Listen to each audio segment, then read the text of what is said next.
Happy Friday, Junior, everybody. This is Jason. We're near blizzard conditions right now here in Minnesota, and so I thought I would sit inside tonight and just film another episode. As I promised last night, I'm going to be discussing now the strongest military alliance in world history. And again, if you follow anything geopolitical, this is probably not going to entirely surprise you, but for somebody who doesn't, this may be relatively new information, so here goes. The strongest military alliance in the history of the world, and this is very largely agreed upon. This is not really, there isn't really much debate around this whatsoever. But the answer to this question is NATO, otherwise known as the North Atlantic Treaty Organization, which constitutes the United States, Canada, and much of Western Europe.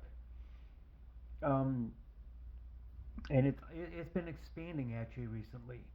And now NATO, the NATO alliance, is so strong and so powerful that Russia is doing everything in its power to prevent Ukraine from ever joining it. Because they want to take over Ukraine, and basically they think that Ukraine is Russian. And Vladimir Putin's greatest fear, I mean, he probably has nightmares about this at night, is Ukraine joining NATO. And this alliance has his country checkmated at this point. The original powers of NATO were basically, as I said, Canada, the United States, and much of the Western European allies post World War II, which would include the United Kingdom, France, and what became West Germany. These were the traditional NATO powers.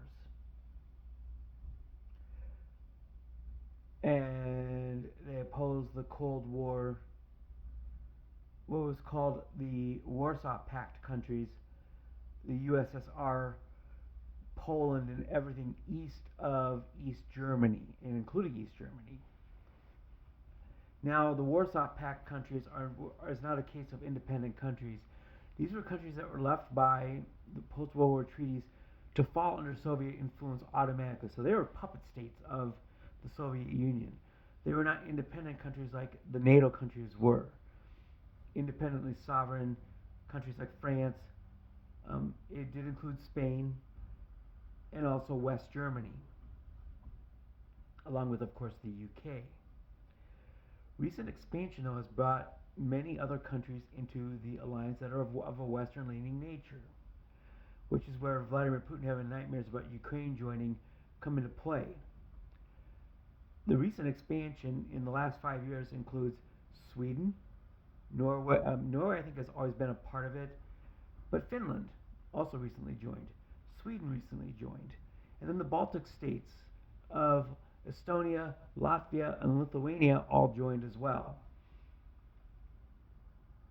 And believe it or not, once the Warsaw Pact fell apart, Poland joined. So Poland is the only country to have ever been a member of both major international alliances in the Cold War. Poland, of course, is now a NATO country. NATO is the most dangerous and powerful alliance the world has ever seen. As I mentioned before, Vladimir Putin is doing everything in his power to keep the alliance from growing larger, but so far, at least in the last 5 years in particular, hasn't had very much luck. These countries combined have far more nuclear capability than Russia and any of its so-called friends do. The only real friends of Russia these days are some of the immediate bordering former Soviet countries such as Belarus, and of course, mentioned quite frequently in the wake of the Ukraine war, North Korea. China is not even really an ally of Russia by any means. They leech off of them and take advantage of their weakened state tremendously. Russia used to be considered basically a gas station masquerading as a national government. But now with sanctions hitting Russia so hard after the their Ukraine invasion, China and India in particular have taken advantage of these sanctions tremendously. They're basically controlling the prices of the oil that they buy from Russia. And they're basically getting a discount deal. Russia has gone from a petrochemical power to basically Aldi for oil. And this is, again, driven a large part in sanctions by the NATO countries. NATO is an economic power. NATO is a military power. There are more nukes in possession of the NATO countries, combined by multiple fold over anything that Russia and any of its so-called allies have. Again, right now it's really only Belarus and North Korea, which have maybe a couple dozen apiece, whereas the NATO countries combined have around 10,000 nuclear warheads. Now, given the fact that even Russia even has, 5,800 of these things, obviously if a nuclear war breaks out and all of these nuclear bombs were detonated, it doesn't matter which side has the most, the world gets destroyed. But, that said, the fact that NATOs are distributed amongst several countries and geographically positioned among several different positions, of course, with Poland being basically on the Russian border, the fact that NATO warheads are located in Poland, Polish silos, and Polish launching pads, is one more thing that keeps Vladimir Putin up late at night. And the fact that Lithuania and Poland control what is called the Suwalki Gap. There is a Russian enclave, as I've mentioned before, called Kaliningrad, that is on the Baltic Sea. The Baltic Sea is now what is called a NATO lake, because the Baltic Sea, outside of the Russian ports of Kaliningrad, and Murmansk, for example, everything else on the Baltic Sea is within NATO control, which includes Finland and includes Denmark and the Latvian countries and even the southern tip of Sweden falls into this category now. So NATO allied warships patrol this area. Russia can still transport between, say, Murmansk and Kaliningrad for now, but the restrictions of supplies to that Russian exclave are pretty tight at this point. And so NATO has an iron-lock grip on the Baltic Sea and the North Sea, of course, which is controlled by Norway. And so the North Atlantic Treaty Organization is easily, without question, the most powerful military alliance seen in the history of the world. It held the Warsaw Pact completely in check during the Cold War,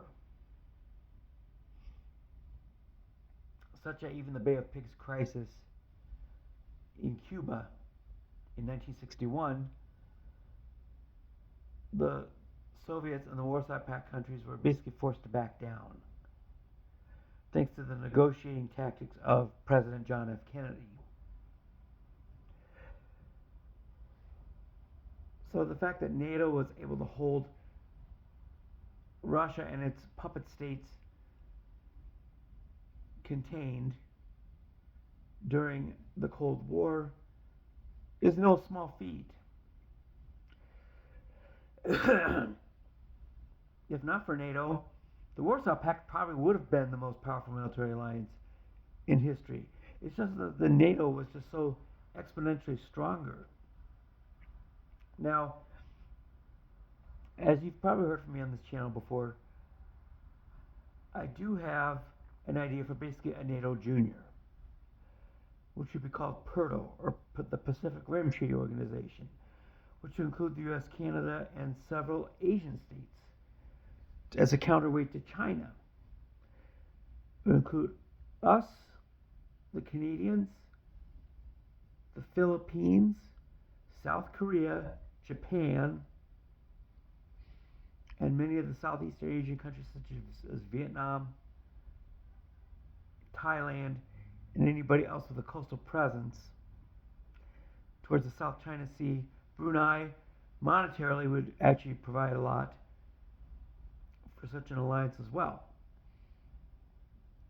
It would probably be the third most powerful alliance in the history of the world, behind the Warsaw Pact and NATO itself. But anyway, there you have it. Now, I recently posted a video about sovereign citizens. This was without question, the most successful video that this channel has ever had. So, for the rest of this week and going into next week, I'm going to continue down the sovereign citizen path. My last sovereign citizen video had 282 views. So I think I'm going to continue on with the sovereign citizen discussion. There are several channels which I can point you to as suggestions on more research on the subject. Van Dallion, Team Skeptic, Shane's Dumb Criminals, and Sovereign Citizen Encounters are the four that I recommend heartily the most. And you can laugh at it and you question yourself, how stupid can people be? Well, those four channels will give you more than enough content to make you know for absolute certain that it's these people. So I'll continue on with this subject for the rest of this week, going through the weekend, possibly in the next week. So I'll see you then. Hopefully you enjoyed your Friday Junior. Tomorrow, Friday, will be for real. I'm going to hunker down here. I got plenty of food. And I get to work from home this week, so I don't have to travel any of this crap. We have winds right now starting to get up towards 30, 40 miles an hour. With a light snow blowing, it's the old North Dakota blizzard. Light amounts of snow, but with heavy amounts of wind. These winds are supposed to exceed 50 miles an hour later on tonight. I have no desire to step out in this, so I'll probably be indoors here for the next 24 hours. If you're up here in the upper Midwest with me in Minnesota, I highly encourage that you do the same. But until then, I'll see you tomorrow on Friday, and I'll say it again, peace out, homies.